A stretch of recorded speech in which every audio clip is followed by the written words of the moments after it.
In another development, the National Bureau of Statistics, NBS, says Nigeria's headline inflation rate slightly dropped to 23.71% in April 2025, down from 24.23% in March.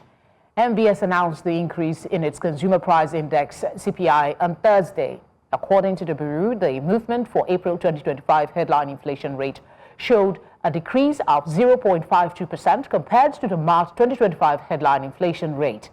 NBS further said the food inflation rate in April 2025 was 21.36% on a year-on-year basis. This, the Bureau said, is 19.27% lower compared to the rate recorded in April 2024, which was 40.53%. Let's have a conversation on this. Johnson Chukwu is a financial expert and CEO of Cowry Asset. He joins to examine the inflation figures that we currently have. Thank you very much for giving us your time. Nigeria's inflation rate dropped. This is obvious. What factors do you think contributed to this, and should we expect this trend to continue in the coming months? Thank you for having me. I think a couple of factors actually contributed to the decline in inflation rate in the month of April. Starting from the food inflation. Food inflation dropped to 21.26% in April. And food inflation actually increased, or food prices increased at a lower tempo compared to the increase in core inflation. So core inflation was actually the driver of inflation rate of 23.71% we saw in April. So, and when you talk of what factors led to the decrease in inflation, you have to look at there's what we call base effect. Remember that we rebase the inflation figures and then we now use the average inflation rate for last year as the base for calculating inflation in 2025. And the average inflation rate last year was 33.18%. So what we are seeing is that we're looking at what further increase in prices occurred between the average price last year and the prices that obtained in the month of April. So if you now talk of an inflation rate of 23.71%, bear in mind you are saying that in the past 2 years, between last year and April this year, average inflation has increased by first 33.18% plus another 23.71%. So you are talking of something like over 50% increase in average prices over the past 55% over the past 14 months. So that's what. So in effect, we're not seeing a deflation. We're seeing increase in price at a slower rate, which is why we're talking of price levels were at 24.23% in March. They dropped to 23.71%. So base effect was one factor. Second factor, we saw obviously improvement in food production because we are just gradually moving into the planting season. So there's still a lot of sufficient food available, or reasonable level of food available. When we exit from the planting season and we go to the farming season, I would say, then you're going to see food prices begin to inch up again.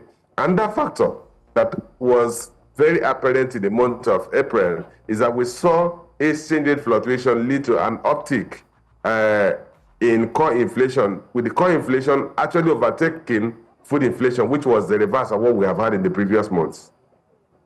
I took a quick note of when you corrected yourself quickly from sufficient to reasonable amount of food available. I mean, some people probably would have attacked you on that one. But, I mean, with the inflation rate still significantly high, what immediate measures can the government take to alleviate the pressure on households and businesses, particularly those in the informal sector? A couple of things. One is that the government needs to do everything to see that we see improvement in food production. The greatest pressure Nigerians get is always come from food inflation. If you even look at, if you disaggregate the inflation figure for the month of April, you realize that the greatest pressure came from food and non-alcoholic beverages, which increased by about 9.5%, 9.49% in the month of April, and followed by accommodation and restaurant food, which increased by about 3.606%. So those are the greatest pressures that we feel, which is basically food. and accommodation. So one of the things the government should do is to intensify the fight against bandits, against all sorts of insecurity in major food bases of the country, and then allow for farmers to go back to their farms. Today, we have a lot of displaced people in the north central, where you have, that's only the food basket of the country, Benue, Plateau, and all, what have you. You have people displaced in the northeast and northwest. So government must do everything to fight, push back on this level of insecurity so that food production will go back to what it used to be. Nigeria used to feed itself without even knowing that that's what they call food insecurity. The second aspect is to improve food production. The pressures we saw in April was mostly came from the uptick in exchange rates, which dovetailed or flushed into increase in price of imported items. Because if you recall, Donald Trump, in his Liberation Day announcement, created a lot of turmoil in the global economic space and led to Naira coming under pressure and Naira depreciating against the foreign basket of foreign currencies.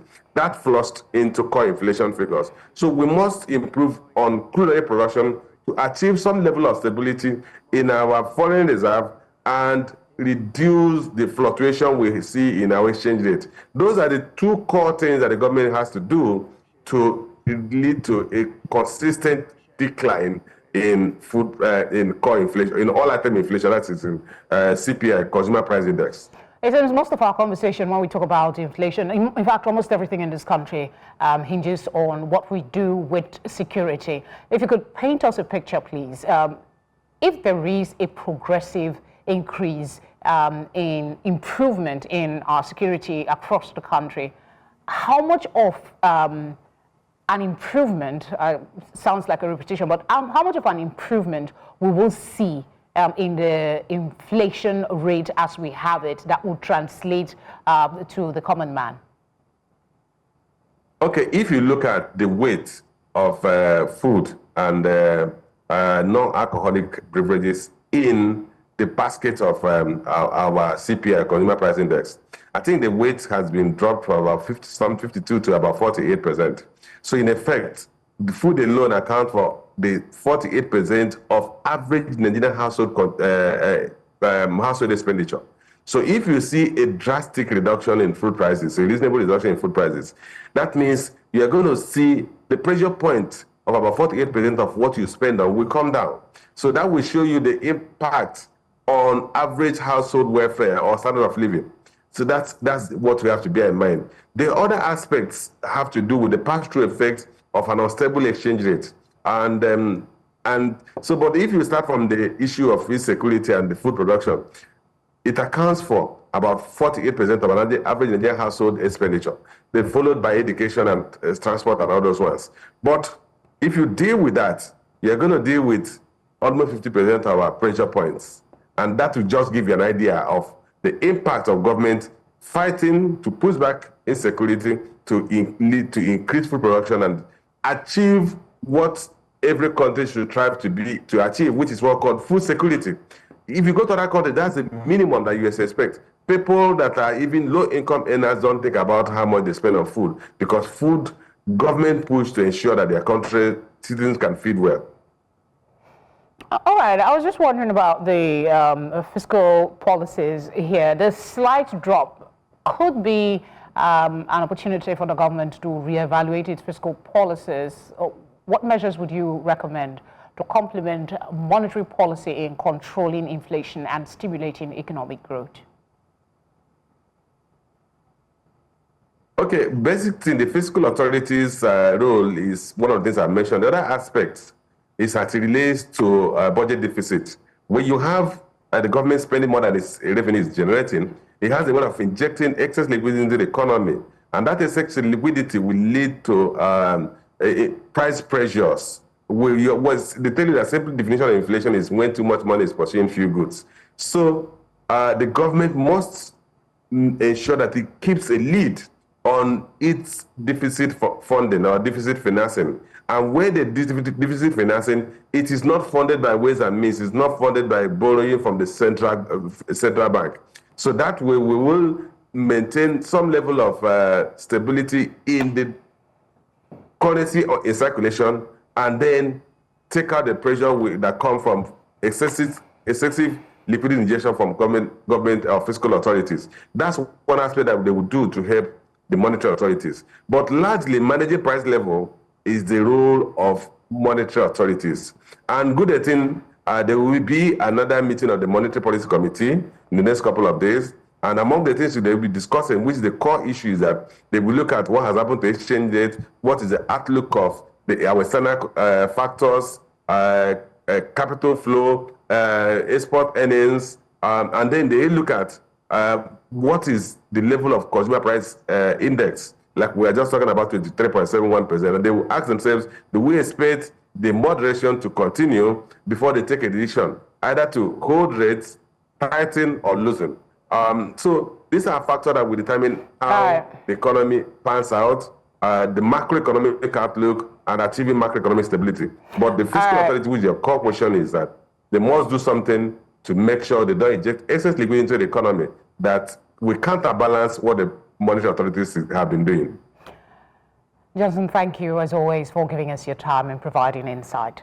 Thank you for having me.